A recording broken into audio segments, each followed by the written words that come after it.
C'est l'histoire d'une jeunesse, d'une métamorphose secrète.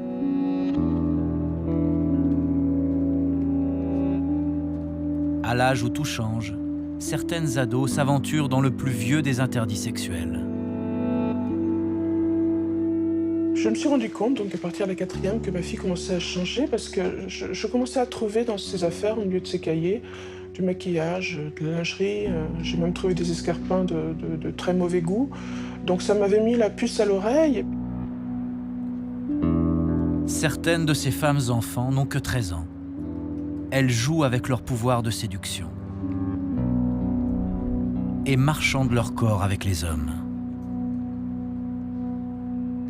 Dans des établissements scolaires dans lesquels les parents, quand ils scolarisent leurs enfants, n'imagineraient pas une seconde qu'il puisse se passer des choses pareilles, c'est là qu'on trouve effectivement des fellations en échange de 20 €, de 25 €, de 30 €. Et ça touche tous les milieux. Sexe contre argent, cela s'appelle de la prostitution. Même si au commencement, ces ados ne mettent pas les mots, ne voient pas la spirale. C'était une ancienne amie qui m'a beaucoup influencée. Je l'ai connue, j'avais 13 ans. Elle me disait, oui, tu vas voir, on sera H24 ensemble, on sera comme des sœurs, on se partagera tout ça. Et puis, tu vas avoir la belle vie, tu vas te faire de l'argent. Inconcevable pour les parents. Comme avec une addiction, leurs enfants leur échappent. T'as préparé ce que tu dois dire au juge ou pas? Tu vas dire que t'as fermé la parenthèse? Tu dis je m'excuse? Laisse-moi, arrête de me parler.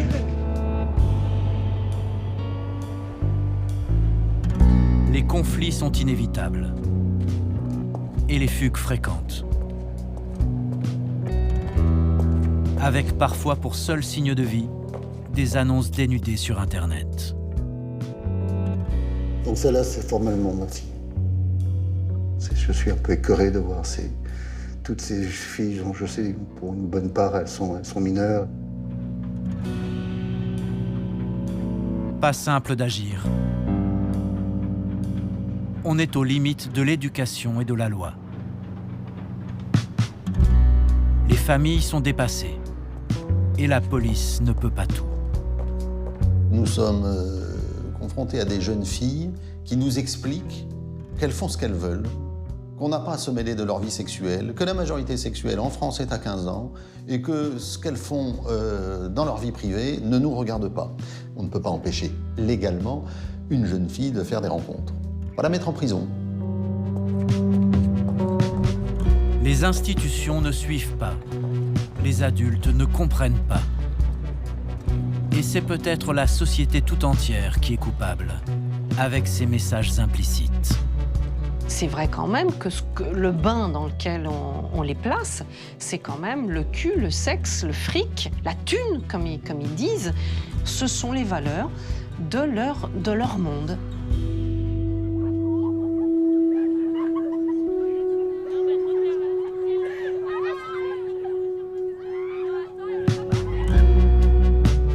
Comment stopper ce commerce des corps? Comment trouver les mots? Comment aider ces ados? Comment empêcher que tout puisse se vendre, même la jeunesse? Ça pouvait t'arriver de voir combien de clients chaque jour? Ça dépend les clients qui m'appelaient. Ça peut être des fois 5, des fois 10, ça dépendait des jours. C'est beaucoup. Ouais, c'est beaucoup. Ouais. Je me rendais pas compte.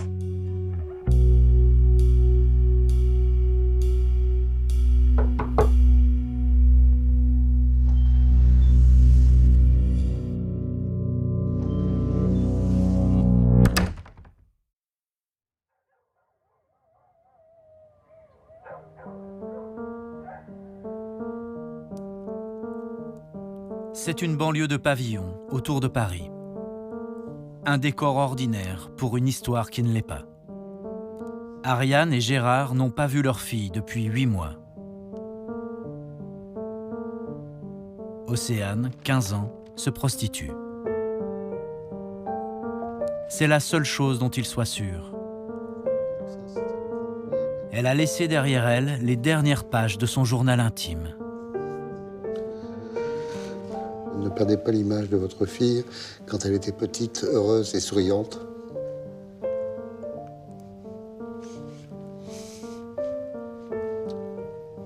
Que je fasse un choix. Ça me fait du mal de devoir dire ça, mais il y a un moment où il a fallu que je fasse un choix entre une vie normale et ma vie. Je repars, mais cette fois, vous ne me verrez pas avant 2-3 mois, mais je donnerai des nouvelles, par lettre ou appel, pour que vous sachiez que je suis toujours en vie. Je t'aimerai toujours. Ne m'oublie pas, jamais, papa. J'étais complètement à 1000 lieues d'imaginer. Et même, on me l'aurait expliqué, j'aurais pas compris. Donc voici la chambre de ma fille, où elle a vécu dès qu'elle était petite. Elle était très axée sur les peluches, donc elle en a pas mal. Voilà, un peu comme dans les chambres d'ados, de tous les ados, des bouquins, une petite chaîne où elle écoutait Fun Radio.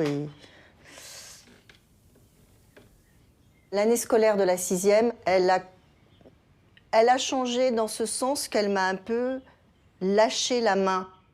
Et je m'en veux beaucoup parce que j'ai pas réalisé qu'en fait, c'était l'entrée dans l'adolescence et que c'était une zone justement où il fallait redoubler d'attention.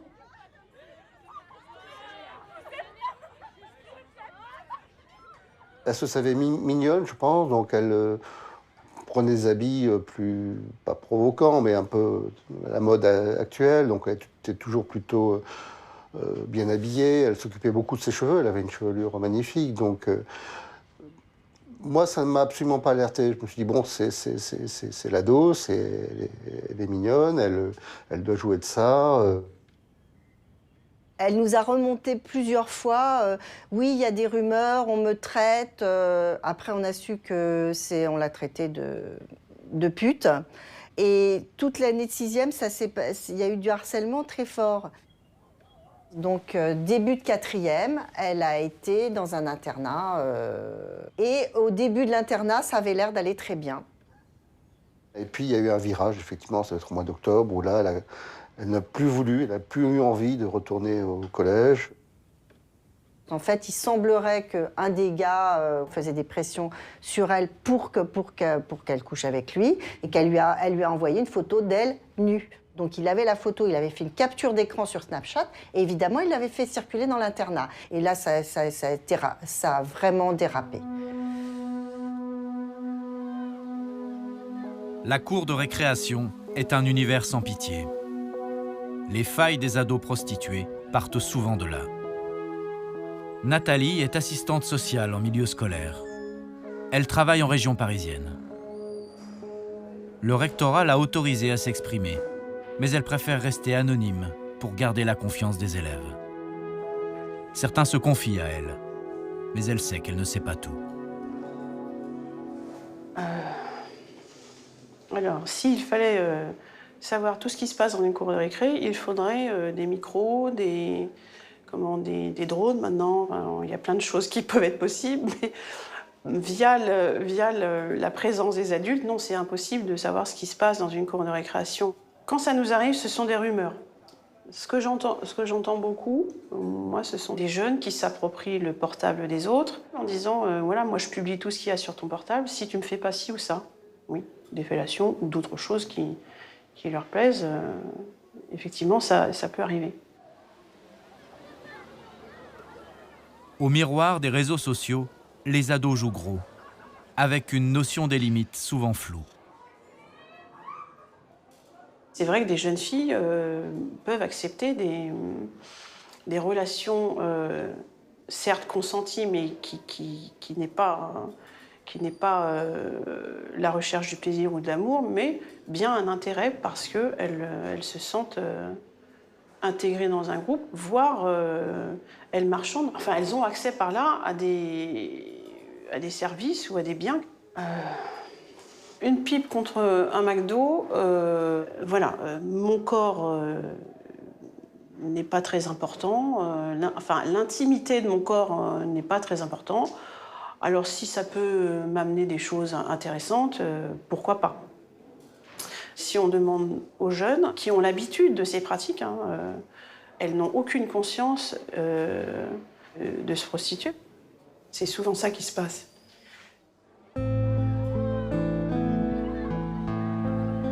Entre commerce et contraintes, ces adolescentes naviguent dans des zones grises,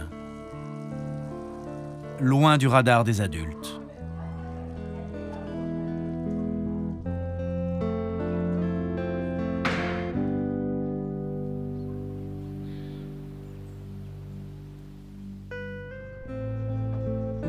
Armel Le Bigot-Macot dirige la seule association française dédiée à la prostitution des mineurs.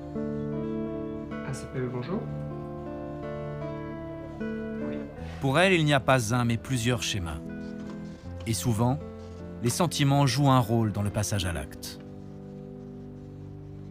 Ces gamines, la plupart du temps, un peu en manque d'affection, peuvent tomber amoureuses d'un garçon, où là, le gamin dit « si tu m'aimes, bah, tu couches avec mon pote, ou si tu m'aimes, tu couches avec un tel ou un tel, hein, et c'est pour moi que tu le fais. » Voilà. Il y a aussi les cas des gamines dont une copine dit « tu sais, moi je vais t'emmener, hein, tu vas voir, alors on va te prendre en photo, tu vas pouvoir te payer des trucs, et puis ça se passe bien, d'ailleurs moi je l'ai fait, alors je peux t'en parler. » Donc des petites recruteuses qui amènent leurs copines gentiment dans cette forme de prostitution, et ça commence toujours très bien.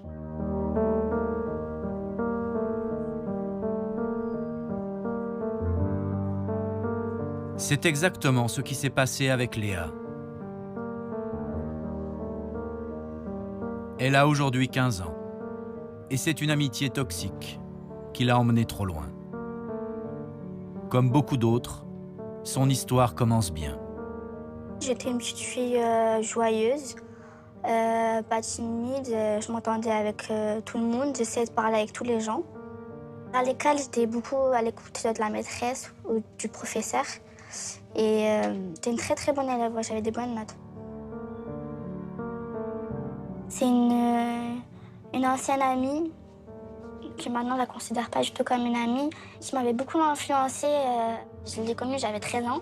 On aimait bien me plaire, on se maquillait, on s'habillait de façon, je vais pas dire provocante, mais de façon à ce que ça tape l'œil.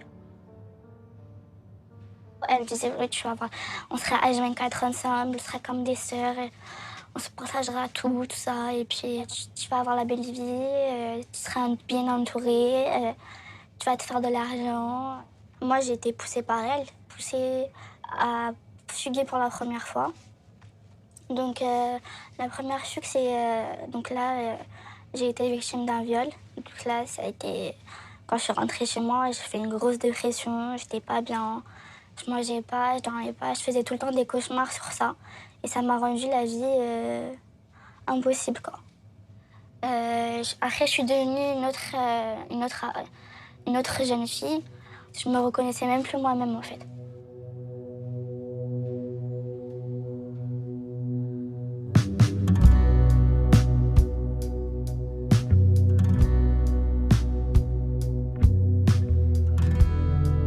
On a commencé à prendre des photos de nous en sous-vêtements, tout ça. Après, on s'est mis sur des annonces, on a mis nos numéros de téléphone. Après, les amis, ils ont commencé à appeler. Donc, il y a un moment où on se déplaçait. Et après, on a commencé à prendre des chambres d'hôtel, on faisait nos passes à l'hôtel.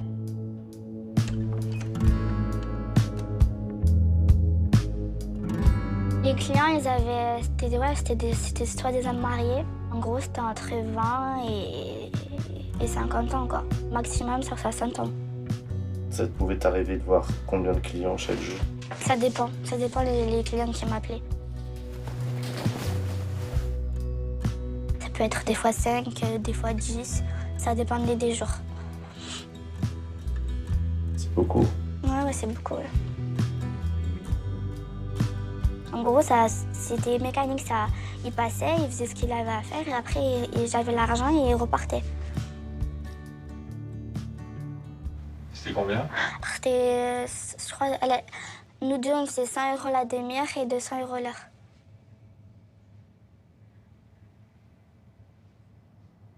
Ça fait beaucoup d'argent pour une ado. Ouais. Mais je me rendais pas compte.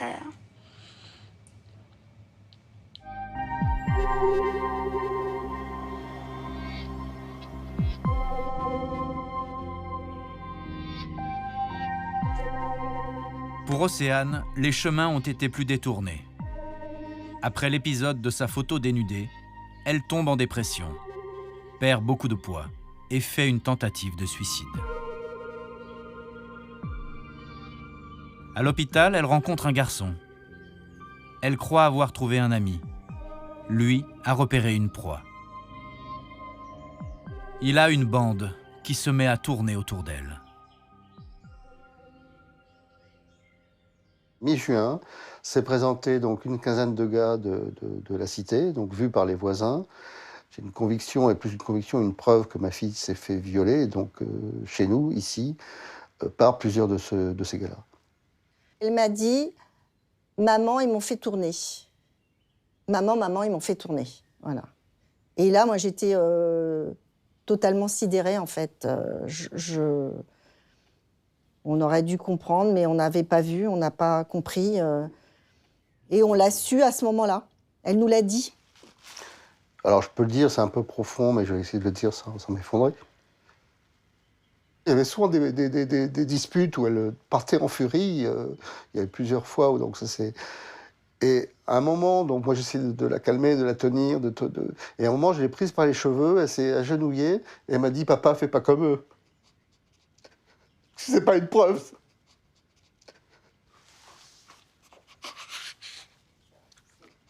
Quelque chose a été cassé. D'un coup, tout est possible. Océane vend ce corps devenu étranger.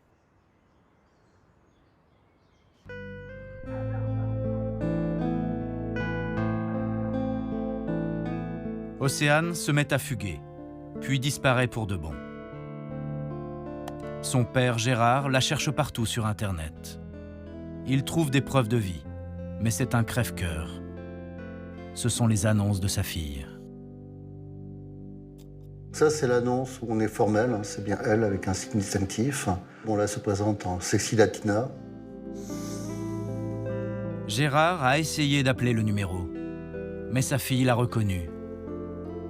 Il a engagé un détective privé, mais elle change constamment d'hôtel. Si vous cherchez de vrais massages, j'adore les rencontres basées sur le spirituel, etc. Je vous attends très vite. Et puis, elle annonce 20 ans. Et elle reçoit ça seulement, donc elle ne se déplace pas. J'y passe tous les matins, tous les soirs. Je surveille, c'est pénible. Je le fais de moins en moins parce que c'est extrêmement douloureux. Océane s'affiche sur l'un des principaux sites d'annonces français. Entre les maisons à vendre et les chiens à adopter, l'onglet Rencontres déroule des milliers de références, souvent des prostituées. Souvent très jeune, un vertige de visage et de chair. Quelque part dans cette foule, Océane. Rien de plus simple que de passer une annonce pour se vendre. Un clic suffit pour se déclarer majeur. Pas de vérification d'identité sérieuse. Gérard, le papa d'Océane, a porté plainte contre le site pour complicité de prostitution infantile. Je suis un peu écœuré de voir toutes ces filles dont je sais pour une bonne part elles sont mineures et que derrière elles sont pas libres de leur mouvement. Si le patron de cette tôle qui est donc en Jersey est au courant, et je pense que s'il n'est pas au courant, c'est qu'il sait pas lire.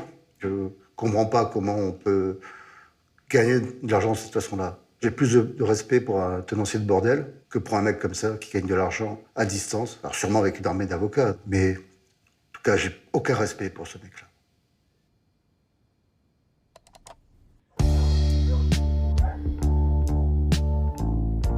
Océane est une enfant des classes moyennes. Léa, elle, vient d'un milieu modeste. Mais les beaux quartiers aussi sont touchés.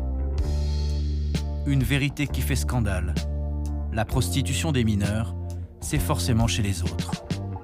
Traduisez, les pauvres ou les marginaux. Armel Le Bigot-Macot connaît bien ces préjugés. Dans des établissements scolaires de renom, dans lesquels les parents, quand ils scolarisent leurs enfants, n'imagineraient pas une seconde qu'il puisse se passer des choses pareilles, c'est là qu'on trouve effectivement des fellations en échange de 20 €, de 25 €, de 30 €. Et ça se passe dans des établissements scolaires, oui, de renom, public comme privé. Hein. Ouais, là-dessus, il n'y a pas de différence.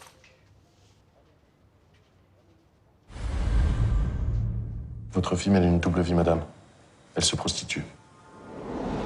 Le cinéma s'est emparé de ces histoires vraies. Jeune et jolie, met en scène une lycéenne devenue escorte. Moi aussi, j'ai ton âge. Moi aussi, j'ai fait des bêtises. Toi aussi. T'as fait la pute. Vous avez l'intention de continuer? Je sais pas. Et vous avez quel âge, vraiment? 17 ans. Bah, il est plus que temps de convaincre que, en effet, ce sujet-là nous concerne tous, nous concernera de plus en plus tous. Et je n'ai pas du tout envie de faire peur aux parents, j'ai pas du tout envie d'agresser les enfants. Je dis juste, oui, tout le monde peut être concerné.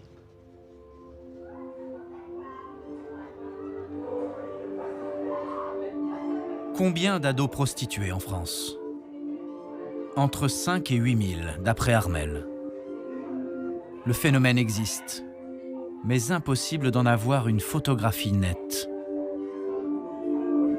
À l'école, Nathalie devine certaines choses, mais les ados elles-mêmes ne voient pas toujours ce qu'elles font. Elles ne font pas forcément le lien entre ce qui leur arrive, c'est-à-dire un décrochage scolaire, où elles se mettent à fumer du cannabis, ou à fumer tout court, ou à grossir, ou au contraire à ne plus du tout s'alimenter, et elles ne font pas forcément le lien avec ce type de pratique parce qu'elles les banalisent. À la maison, les parents non plus n'imaginent pas ce scénario pour leurs enfants. Pourtant, là aussi, il y a des signes.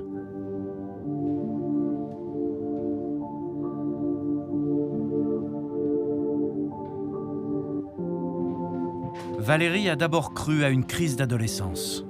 Sa fille de 14 ans devenait colérique, séchait les cours, changeait de look. Vêtements luxueux, sous-vêtements sexy. Elle a fini par comprendre.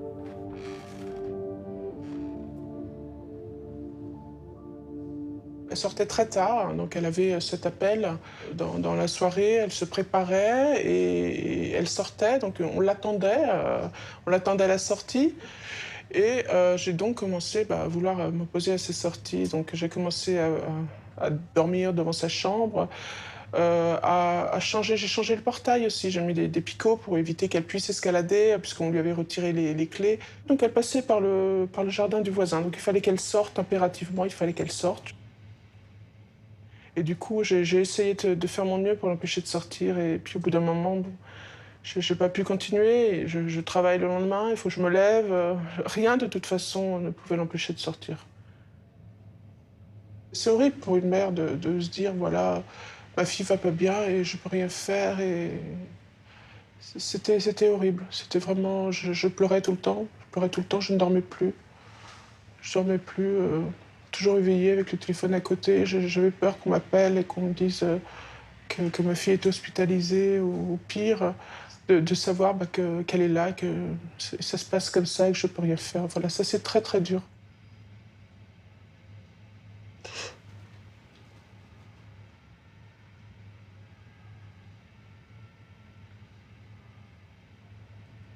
Lorsque j'avais fait mes déclarations donc, pour fugue ou disparition inquiétante, au commissariat, j'étais la plupart du temps confrontée à des gens qui me disaient écoutez, elle y va volontairement, donc voilà, elle y va volontairement, on ne peut rien faire. Ils prenaient donc la plainte pour disparition inquiétante, mais ils ne faisaient rien parce que pour eux, elle y allait volontairement. J'ai vu que rien ne bougeait, donc j'ai décidé de le faire moi-même, finalement, ce travail. J'ai dû mettre un mouchard dans le téléphone de ma fille, donc pour pouvoir la localiser et pouvoir recevoir ses messages. et savoir ce qui se passait réellement. En fait, j'ai fait le travail de la police. Au commissariat, j'ai été reçue par un policier. Je lui ai montré donc des textos de ma fille qu'elle avait envoyés. Donc j'avais des preuves sur papier, etc. Il a regardé, il m'a dit « Écoutez, madame, votre fille, je suis désolée, mais c'est une pute, faut vous y faire. Hein. » Donc là, je suis repartie en pleurant. Je veux dire, si la police ne peut pas m'aider, qu'est-ce que je peux faire moi, quoi? Alors j'ai tout imaginé. Je me suis dit qu'il fallait que je sorte ma fille de là, puisque personne n'était en mesure de le faire. J'avais tellement de haine. Je me suis dit, je vais le faire moi, je vais aller les chercher, je vais tirer dans le tas, tout simplement.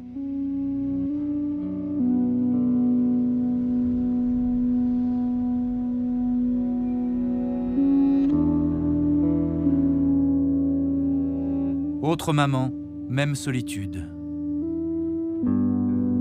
Sonia aussi a tambouriné à la porte de la police. En vain. Elle a dû mener son enquête seule.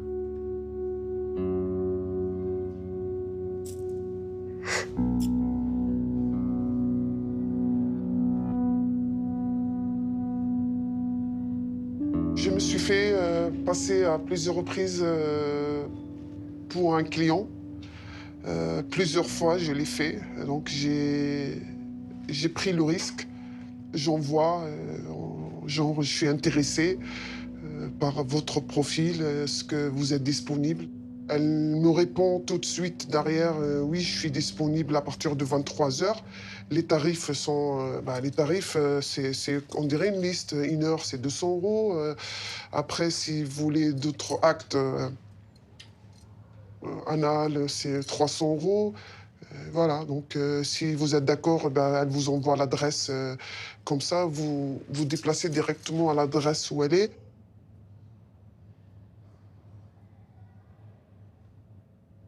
En fait, j'ai eu l'adresse par SMS et j'ai appelé le 17 et j'essayais de mentir pour dire qu'il y a une bagarre, il y avait de la drogue et il y avait des armes. Je ne dis pas que c'est de la prostitution pour que les policiers se déplacent en fait, dans cet appartement et ils font la perquisition. Ils sont partis à l'appartement et ils ont perquisitionné et ils ont trouvé effectivement ma fille. Donc si elle était attrapée, c'est, on va dire, un peu grâce à moi. Donc quand j'étais convoqué brigade des mineurs, donc voilà, j'ai appris qu'elle était attrapée dans un appartement douteux. Il y avait des mineurs avec elle. Il y avait des adultes. Donc voilà, j'ai appris officiellement que ma fille, elle était impliquée dans la prostitution. Sonia a dû mentir pour déplacer la police. Pourquoi une telle inertie? Réponse à la brigade de protection des mineurs de Paris, le service qui a fini par convoquer Sonia. Ici, on s'occupe surtout de pédophilie et de maltraitance. 80 enquêteurs, mis en lumière par le film Police. À l'écran, on les voit sidérés par le manque d'interdits de certains ados. Là, on en est là. Elles t'ont pris ton portable. Après, qu'est-ce qui se passe? Je lui demande de me le rendre. Elle me fait si tu veux le récupérer, faut que tu suives mes copains. Je suis bon, ok. Ok quoi? Pour sucer les mecs pour mon téléphone.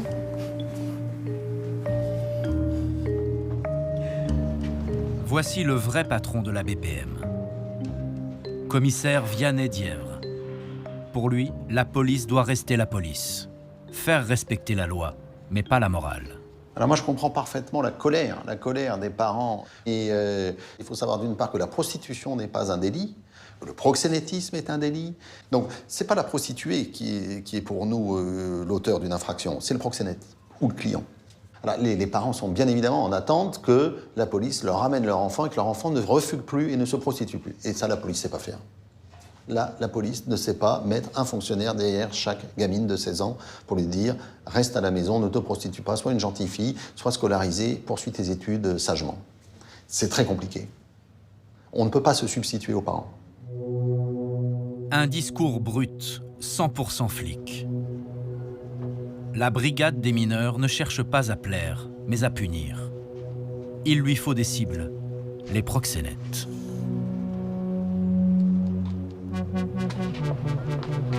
Il est 6 h du matin dans un quartier populaire de région parisienne. Une intervention musclée se prépare. La brigade a identifié un homme qui aurait plusieurs mineurs sous sa coupe.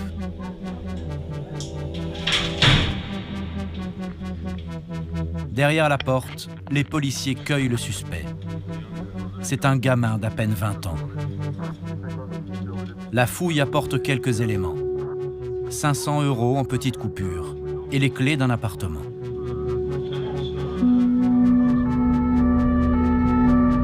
Retour à la brigade. D'autres perquisitions ont eu lieu au même moment et d'autres membres de ce réseau présumé ont été arrêtés, comme cette jeune femme blonde. Fille des beaux quartiers, elle aurait blanchi l'argent des passes. On est loin du grand banditisme et des macs à l'ancienne. Je suis arrivé il y a 4 ans et il y avait à peu près 10 dossiers de proxénétisme à la brigade. D'accord ? On en est à plus de 60. Enfin, je pense qu'on a quelque chose de phénoménal. On a quelque chose qui a une grande ampleur, de mon point de vue. C'est pour ça que moi j'appelle ça un phénomène. Après, on peut appeler ça une mode. J'ai pas l'impression que ça passera, contrairement aux modes. Ce sont des gamines et ça reste des gamines, donc elles sont fondamentalement instables. Donc en fait, il suffit qu'il y ait une dispute ou quelque chose, une petite bisbille, et ben il y en a une ou deux qui vont partir, que ce soit avec les autres filles ou que ce soit avec les mecs qui les font travailler à l'instant T, et ben ah non tu me dis ça ou tu m'as fait ça, ça me plaît pas, elles s'en vont, au bout de 2 jours elles ont retrouvé une autre équipe et elles recommencent avec une autre équipe, c'est pour ça que les enquêtes sont particulièrement difficiles. On a eu un groupe qui a travaillé sur un phénomène comme ça et en un seul mois, la gamine elle avait changé 4 fois d'équipe. Elle a eu 4 équipes différentes, distinctes, en un seul mois. C'est peut-être d'ailleurs, je ne sais plus si c'est le même dossier, c'est la nana qui était emmanchée avec des types à Lyon. Oui. Qui montait à Paris. Oui, en donc, plus. En fait, voilà, il y a des imbrications de petites équipes comme ça, avec une fille qui navigue dans une équipe avec des types qui viennent de Lyon. Voilà. Alors elle se prostitue un peu à Lyon, puis à Paris, même chose Airbnb, quelques jours, un appart. Dans des hôtels. Et nous, on débarque après la guerre. Elles se considèrent pas comme victimes parce que c'est des adolescentes, elles ne voient pas ce qu'il y a de mal à faire ça, et elles voient l'instant T et pas ce que ça peut les affecter dans leur avenir. Mais je pense que plus tard, quand elles vont grandir, on n'en a pas eu pour l'instant, on n'en a pas revu, mais c'est à ce moment-là qu'elles vont se considérer comme victimes. C'est surtout que les gamines, voilà, ça leur fait ni chaud ni froid et elles sont pas plus stressées ou plus embêtées de ce qu'elles ont fait pendant une semaine, un mois ou un an. Donc voilà, après les dossiers qui marqueraient, c'est le groupe qui a fait par exemple la prostitution nigériane, où là c'est des gamines qui sont extraites de leur pays et autres, où là il y a de la victime, enfin voilà. Après celle qu'on a... En fait, je crois que dans ces dossiers-là, on travaille beaucoup pour les parents. Parce que d'abord on se représente nous-mêmes, parents, avec possiblement un enfant qui part en vrille, qui fait des fugues et qui fait n'importe quoi. Et on voit la détresse des parents.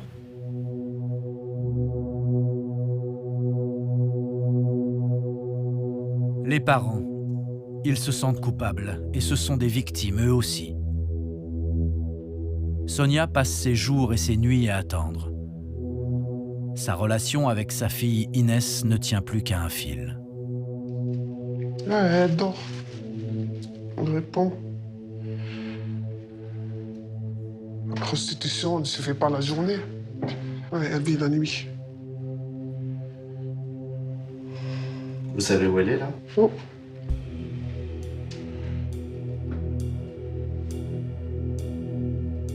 La mère et la fille ont rendez-vous cet après-midi avec le juge pour enfants.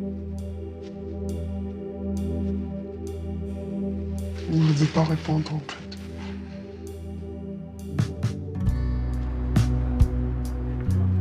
Inès arrive en retard et avec ses mystères.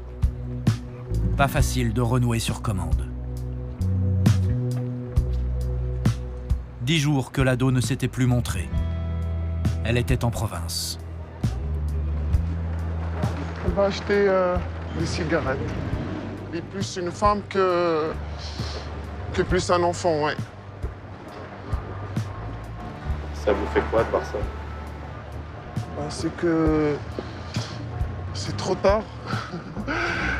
Je J'ai perdu l'autorité. J'ai plus d'autorité. Inès est suivie par des éducateurs et des psychologues. Un dispositif inefficace, d'après Sonia. La maman voudrait que le juge y renonce. Elle voudrait reprendre tout son rôle. Check. Merde, fais-moi bisous. Bisous. Ouais. Dis, maman, pardon. Dis. Dis, Mais c'est bon, j'ai pas besoin de te ouais, t'as vu, t'as un bon cœur, c'est ça. T'as préparé ce que tu dois dire au juge ou pas? Moi, j'ai déjà préparé.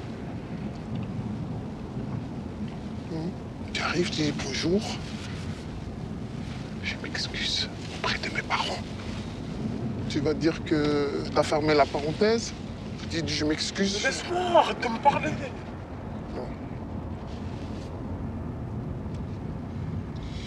Qu'est-ce qu'il va te dire aussi? Qu'est-ce que... Ouais, c'est bon. Si tu Pour veux s'en parler, sortir, qu'est-ce que c'est quoi la solution? Tu m'appelles si tu veux.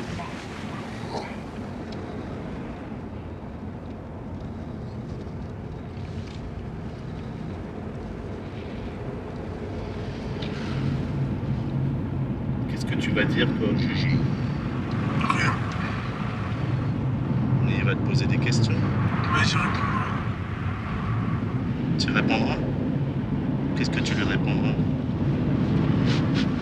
Pas d'arrêter. Je veux qu'elle récupère une vie normale d'un enfant à 16 ans, chez sa famille, scolarisé, respect des parents, normal, une vie normale, pas extraordinaire où on est partout, une vie normale, que je l'ai perdue depuis 1 an et demi. Je ne vis plus.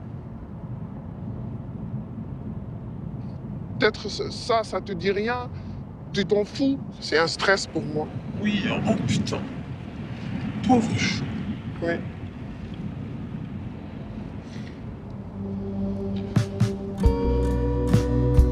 Inès est rebelle, avec sa mère, comme avec les psys ou les éducateurs. Le juge va accepter de changer de méthode.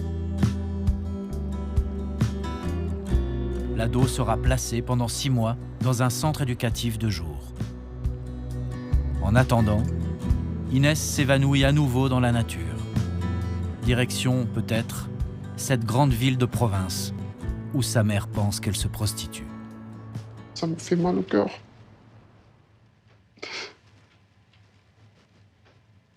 Il y a tout l'avenir de ma fille qui est gâché. C'est pas sa faute. C'est une part, c'est moi, une part, c'est l'éducation nationale, une part, c'est la police. Elle, c'est une victime. Elle n'a pas eu ses droits. En tant qu'enfant, elle n'a pas eu. Ça me fait de la peine. Parce que 2 ans sans scolarité, imaginez. Quelle mentalité, quel citoyen qui va devenir à 20 ans. Moi, quand j'étais adolescente, je me rappelle toujours de mes 15 ans, 16 ans. C'est la plus belle période. On vit des petites histoires d'amour avec son petit copain. On va au cinéma. Mais là, ma fille, à 16 ans, elle n'a rien dans la tête. Elle pense qu'à l'argent. Cette jeunesse à vendre est-elle le négatif de notre époque? La conséquence fatale de la société d'aujourd'hui? En tout cas, se prostituer est toujours aussi destructeur. Et pour les jeunes filles, ce qui avait commencé comme un jeu se referme sur elles. Un jour, Léa s'est réveillée et elle n'était plus libre. Passée aux mains d'un proxénète à peine plus âgé qu'elle, elle s'est mise à voir toujours plus d'hommes. Elle est devenue une professionnelle. On m'a proposé d'aller en Espagne, à la Junquera. C'est un endroit où la prostitution elle est légale là-bas. On est resté même pas 1 semaine là-bas. J'ai eu des clients aussi, même des hommes mariés, la même chose entre 20 et 60 ans. Au début, ça me faisait rien, mais plus les jours ont passé, après j'avais un sentiment de dégoût. Quand je me touchais, tout ça, j'étais, je sais pas, j'étais dégoûtée par eux en fait. Léa est seule au monde. Rien ne la protège des clients, ni de son protecteur, qui agit comme un bourreau. Il m'a alcoolisée aussi, et j'ai été même droguée à mon insu. Et après, j'étais je voyais des étoiles. Là, il en profitait pour abuser de moi. Il me frappait et j'étais pas bien, j'étais pas moi-même. J'étais là, j'étais vraiment choquée, j'étais sous le choc. Le matin, quand je me réveillais, je me retrouvais avec des bleus partout. En fait, à chaque fois, j'avais plein de bleus sur les jambes, sur les bras. Des cocards, et à un moment, je me suis retrouvée avec un gros cocard sur l'œil droit. Et après, je pense à moi, après, je me sentais sale, en fait.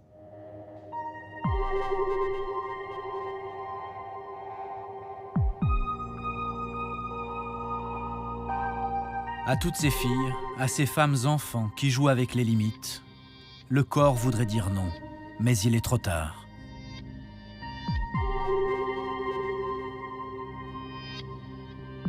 Cela fait déjà 3 ans que la fille de Valérie se prostitue.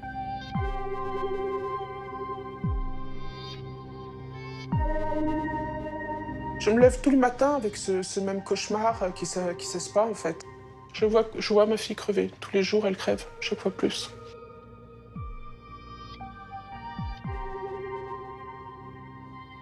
C'est plus du tout la jolie fille qui était avant les faits. Elle s'est transformée. Elle a perdu beaucoup de poids. Elle a des cernes noires, elle est pâle. Elle rit pas. Je la vois jamais sourire, ma fille. Elle meurt, je crois.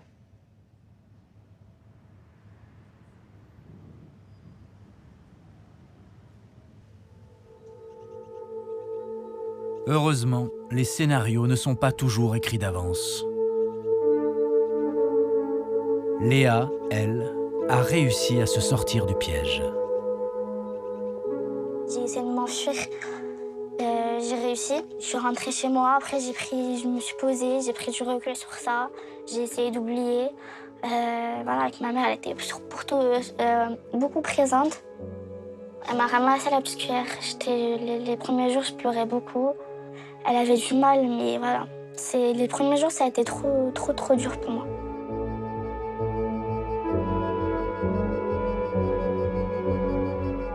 Il leur aura fallu du courage, affronter le regard de l'autre, surmonter sa colère. Aujourd'hui, Léa et sa mère sont à nouveau réunies. Je pense que je me suis sortie pour de bon et que c'est derrière moi. Ça, c'est clair. Mon objectif numéro 1, c'est mes études. Les garçons, ça passe après. Tout ce monde-là qui est sale, qui est pervers, tout ça. Et voilà, je laisse, c'est aux oubliettes, quoi. Quand vous la regardez, vous voyez qui en face de vous? Ma fille, mon bébé, mon enfant. Mais après, je vois une femme, un petit bout de femme. Voilà ce que je vois. Il y a toujours la tentation. Il faut se battre contre la tentation.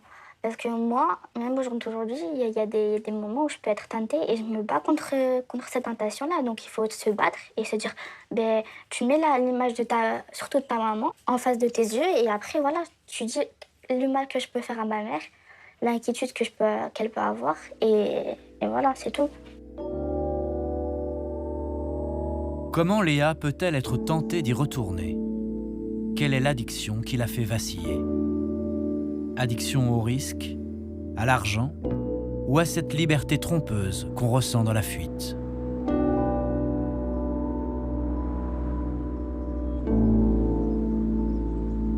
La semaine dernière, Océane est rentrée à la maison.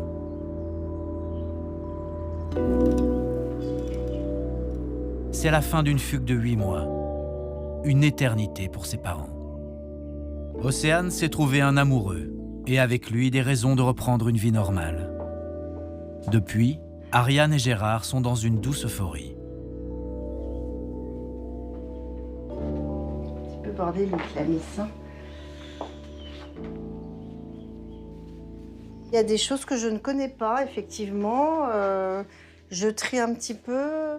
Elle est revenue, elle a rangé. Alors ça, je pense pas que ça soit elle. J'ai l'impression que c'est plus à son copain. Après, ce que je vois aussi, c'est qui me fait moins plaisir, mais enfin bon, il y a largement pire, c'est petite cigarette. Je viens de vider le cendrier. Ça me fait pas très plaisir, mais bon, C'est un moindre mal. voilà, c'est pas de la coke, ni de l'héroïne, ni même du cannabis. Donc bon, voilà, je lui dis juste, essaye de pas trop fumer. Sur ce portant, nous avons aussi un petit bout de vie, on va dire. Il y a des habits que je lui ai achetés moi. Il y a des habits que je ne connais pas. Soit classiques, mais féminines, soit très sexy. Alors ça, c'est pas moi. Je sais pas du tout d'où ça vient. Je sais pas qui lui a acheté ça. Je crains qu'elle l'ait utilisé comme tenue de travail. Alors, le retour de ma fille s'est passé, voilà, on s'est pris dans les bras, elle était très émue, nous aussi. Elle a pleuré, elle était bien en forme, bien en chair, plutôt souriante, maquillée joliment, mais sans excès, pas l'air fatiguée. Non, j'avais un peu l'impression que c'était ma fille d'avant. Le petit copain, là, il y est beaucoup pour quelque chose. Oui, vraiment, voilà, c'est un peu, je sais pas comment dire, un cliché, mais voilà, l'amour rédempteur. Oui, là, ça joue un rôle très fort. En tout cas, il est très amoureux d'elle et elle est très amoureuse de lui. Donc ça, c'est quelque chose d'extrêmement positif. Elle a quand même un fond, certes, il y a des côtés dépressifs, sombres, autodestructeurs, mais la force de vie prend le dessus. Et, et notre fille, elle a cette force quand même très grande. Léa avait pris toutes les résolutions. Elle, qui avait connu l'enfer, avait juré à sa mère de vivre une vie de son âge. Elle n'aura tenu que 2 mois et demi.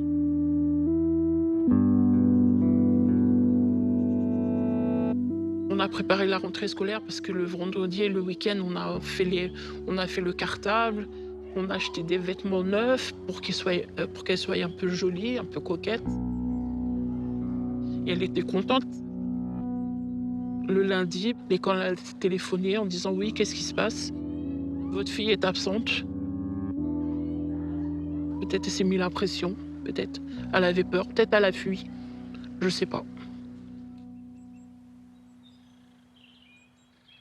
On a trouvé sur Snapchat, on a trouvé une fille qui a contact avec ma fille. Et elle met des photos de elle pas bien, des photos compromettantes, des vidéos pas bien. Et donc voilà. Donc c'est pour ça qu'on sait qu'elle refait ça. Donc là, elle est avec un garçon, elle est dans une chicha en train de, on va dire, de rigoler. On la voit clairement, là, c'est elle. Donc voilà. Là aussi, vous voyez, clairement, il y a une publication qui est vraiment pas très cool, quoi. Ça me fait mal. Ça me fait très mal. Après, je sais pas si elle se rend compte au moins de ce qu'elle fait.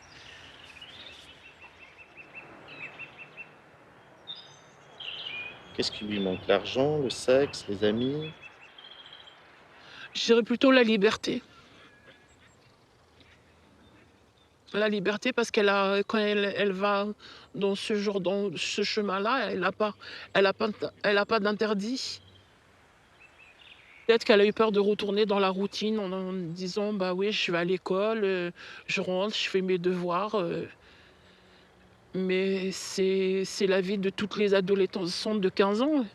Elles vont à l'école, elles rentrent.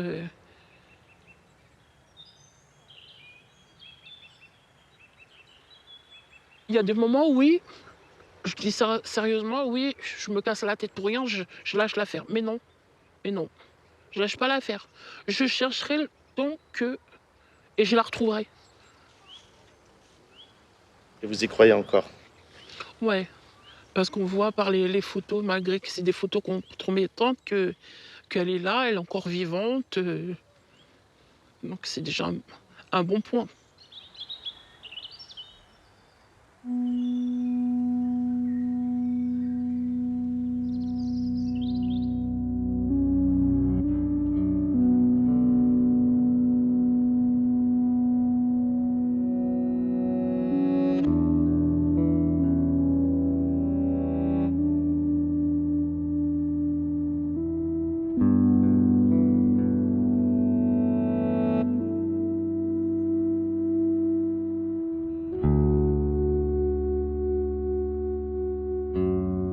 Moi, je suis sûre qu'on peut en sortir, sinon, à vrai dire, je préfère alerter avant. Mais je suis convaincue qu'on ne peut pas en sortir tout seul. Ça, c'est clair qu'il faut un accompagnement énorme, et c'est pour ça que j'alerte. Essayons d'anticiper, évitons ça, parce que pour les sauver, ces mômes, il va falloir développer une énergie considérable derrière, et on n'est pas forcément sûr du résultat.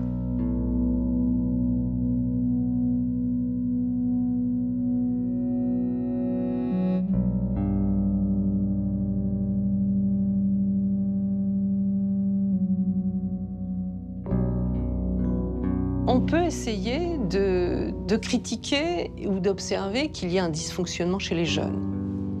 C'est quand même pas très honnête. On peut s'interroger sur le dysfonctionnement de quelques familles en se disant « Oh ben non, moi ça me concerne pas, quand même pas chez nous ». Sauf que il faut aussi, pour être honnête, s'interroger sur l'ensemble de notre société.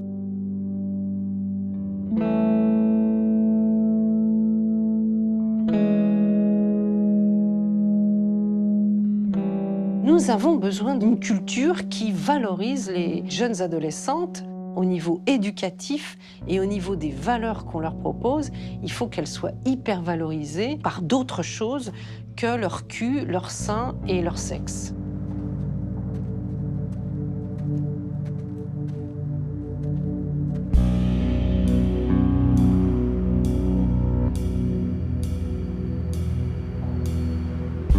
Si j'avais un conseil à donner aux parents, si ça vous arrive, cherchez votre enfant. Ne baissez pas les bras. Ne la jugez pas. Parlez avec elle quand vous la retrouvez. Et toujours se battre. Parce que ça sera un combat.